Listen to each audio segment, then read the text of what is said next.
विद्यार्थी मित्र हो नमस्कार. लीना कदम एज्युकेशन चॅनलमध्ये तुमचं सहर्ष स्वागत करत आहे.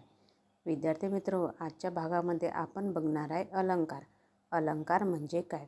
वर्ग 12वीसाठी अलंकार हा प्रकार खूप महत्त्वाचा आहे.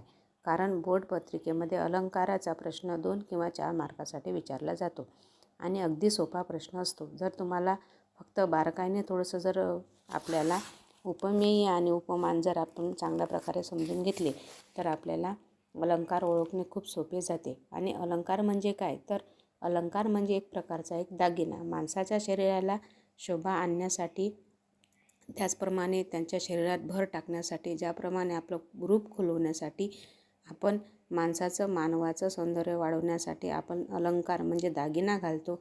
त्याचप्रमाणे जर भाषेचं सौंदर्य आपल्याला वाढवायचं असेल तर भाषेमध्ये सुद्धा अलंकाराचा वापर केला जातो. तर हे 12वीच्या अभ्यासामध्ये 4 प्रकारचे अलंकार दिलेले असतात.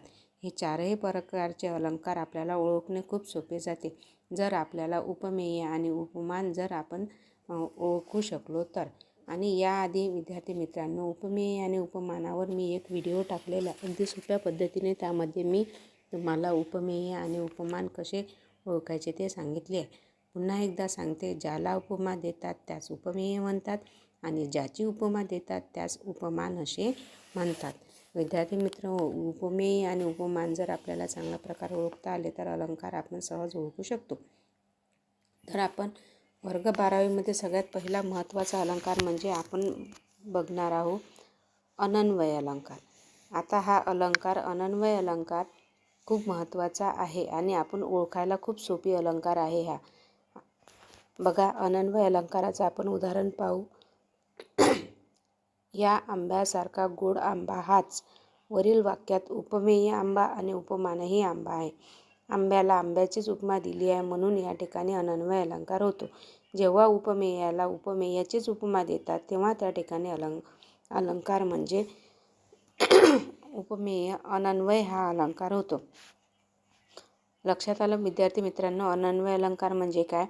जेव्हा उपमेयाला उपमेयाचीच उपमा देतात तेव्हा अनन्वय अलंकार होतो. आता उपमेय मी तुम्हाला याआधीच सांगितलं आहे, ज्याला उपमा देतात त्यास उपमेय म्हणतात आणि ज्याची उपमा देतात त्यास उपमान म्हणतात. म्हणजे उपमेयाला उपमेयाचीच उपमा दिली जाते त्या ठिकाणी अनन्वय अलंकार होतो. त्यानंतर दुसरा अलंकार आपण बघणार आहे तो म्हणजे अपनहुती अलंकार. आता अपनहुती अलंकार म्हणजे काय? तर जेव्हा उपमेयाचा निषेध करून नाकारून उपमेय हे उपमानच आहे असे सांगितले जाते तेव्हा अपनहुती अलंकार होतो. आता वरील उदाहरणांमध्ये आपल्या चांगल्या प्रकारे लक्षात येईल. हे डोळे नाहीत कमळ पाकळ्या उमलल्या. म्हणजे या ठिकाणी या ओळीत उपमेय हे उपमानच आहे असे सांगितले आहे. म्हणजे उपमेय डोळे आणि उपमान कमळ पाकळ्या. म्हणजे या ठिकाणी सांगितले आहे की जेव्हा उपमेयाचा निषेध करून नाकारून उपमेय हे उपमानच आहे असे सांगितले जाते त्या ठिकाणी अपनहुती अलंकार होतो. आणि तिसऱ्या प्रकारचा अलंकार म्हणजे आपला अतिशयोक्ती अलंकार. आता अतिशयोक्ती अलंकार खूपच शिकायला सोपे आहे. एक सोपं उदाहरण मी तुम्हाला सांगते. मुंगी शिरायलाही जागा नव्हती. एखाद्या गर्दीच्या ठिकाणी जर आपण गेलो आणि त्या ठिकाणी म्हटलं की खूप सारी गर्दी पाहून मुंगी शिरायलाही जागा नव्हती, म्हणजे त्या ठिकाणी मुंगी शिरायला जागा नव्हती असं नाही आहे, पण त्या ठिकाणी कुठेतरी अतिशयोक्ती सांगितलेली असते.